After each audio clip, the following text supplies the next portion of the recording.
Hello, welcome to PCMag Live. I'm Dan Costa. She is Samara, Lynn, and we've got a great show for you today. We're going to talk about the top tech news of the day, pull one cool thing off the shelf in the lab, and answer some of your reader questions. Samara, let's get right to it. The big story of the day, the Department of Justice has extracted guilty pleas from two people, Nicholas Anthony Narbone and Thomas Allen Dye, for stealing millions of Android apps.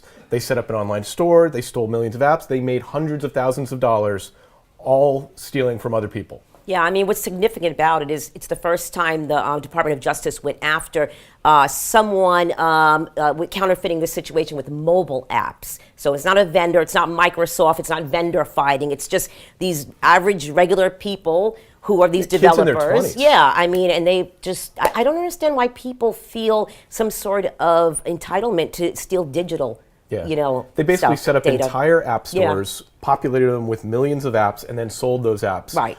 Subscription services, and made some significant money, $700,000 worth of sales. That's a lot of money for a 20-something. Oh, yeah. And now they're each facing a maximum of 5 years in jail. Yeah, I mean, good. I mean, the developers get ripped off. They don't get their royalties, they don't get the fees, so, you know. This would never happen in an Apple universe. No, it's no, only would not. Android. Definitely not. Problem with Android. Let's move into another story today, very controversial, getting lots of press. The New York Times has published a story about the dangers of e-cigarettes, basically highlighting the fact that I think they call it barrels of poison being sold, and that nicotine is a poison, and therefore it's a threat, and kids can OD on this. The problem with this story is that it has absolutely no context. No, and it's absolutely sensationalized, and it just shows one thing. Keep any nicotine products out of the reach of your children. I mean, we were discussing earlier, I don't let my dog, I use e-cigs, and I do not let my dog have any access to that e-juice container because unfortunately they don't have child-proof caps. Which they should. I mean, which they should. Currently this market's completely unregulated. Right. E-cigs are unregulated. Right. The patch Right. is regulated. Right. I think there does need to be some regulation here, right. but there needs to be some common sense too. Yes, absolutely. We've got more people being poisoned by chewing tobacco right. in this country, right. and more kids being poisoned by chewing tobacco than by e-cigarettes, right. and that point is totally missed in the story. Right, and I believe there weren't any deaths in the story. There's one person that's died from e-cigarette juice, and that's because they committed suicide. It was an adult, right, it was an injection. And he injected right. it into right. himself. So, there are some risks here, but the story totally blows them out of proportion. Yeah, e-cigs tend to make a lot of emotional reactions from both sides of the camp. So. And there's also no perspective about the fact that people are quitting smoking by moving to this, and that's saving a lot of lives. Yes, yes. I mean, we still have studies to do, but I can just tell you, as a person who's transitioned, I personally feel better, but that is just my experience. Right. So. Also in the news, Google Glass. Everybody realizes that Google Glass does not make you look cool.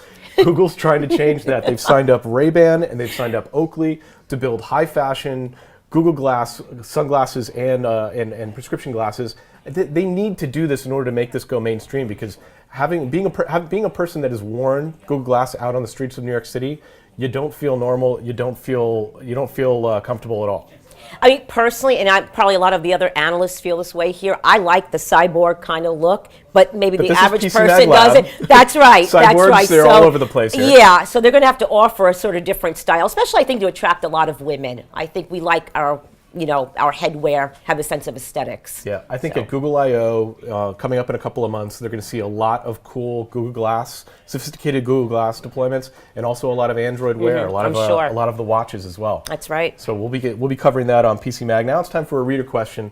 We can answer your reader questions on YouTube. We can answer them via email, on Facebook, and on Twitter. This question actually comes in from Robert via email, and he wants to know, how does he know when it's time to buy a new router? It seems like he loses the signal from his iPhone and iPads every other day and needs to manually reconnect to those networks. I have this problem a lot. I think everybody that has an iOS device has this problem. Does it mean that it's time to buy a new router? Well, that's the first thing I ask anyone who asks any of us this question. How old is your router? Because if your router is about 5 years older or more, which a lot of people tell me they have routers that are old, what's happening is the devices you're getting, your iOS devices, are getting more modern and better in architecture than your router. So the Wi-Fi technology has changed a lot in the last 5 years. First thing I would do, if it's dated, you want to shop around, and absolutely, I always tell people, update the firmware, see if those things are, if that'll fix it. And it's not always a lot of money. I mean, you can get a new router with A and C compatibility for under $100. Absolutely, absolutely. And even now, you can really, if you have a router that's 6, 7 years old, you can get away with a $50 802.11n router and still see some stronger signals. Of course, if you want to go router shopping, you got to read Samara's reviews on PCMag.com. She will break them down for you in every category. Now it's time for one cool thing. We test thousands of products here in the lab in New York City. Every day we take one thing off the shelf and show it to you live. Today that thing is, and I'm very excited to show this, the HTC One. We're calling it the HTC One M8 because last year's HTC One was also called the HTC One. But this just dropped today, and I got to say, this is the best looking smartphone on the market. It's made of metal, it's made of aluminum, it's got a 1080p 5-inch screen, just a great looking phone. Definitely the most stylish phone on the market. We tested, this is the international version, we haven't tested it with US carriers, so we haven't rated it, but a really interesting device. And it's running the latest Snapdragon 801 processor. That could give it a speed advantage over the Galaxy S5. We have to get them in and benchmark it to confirm that. But a really nice high-end phone from HTC, and something that actually is just, it breaks from the plasticky mold that all the other smartphones in this class on the market are doing. It's gorgeous. I mean, look at that brushed metal. It's beautiful.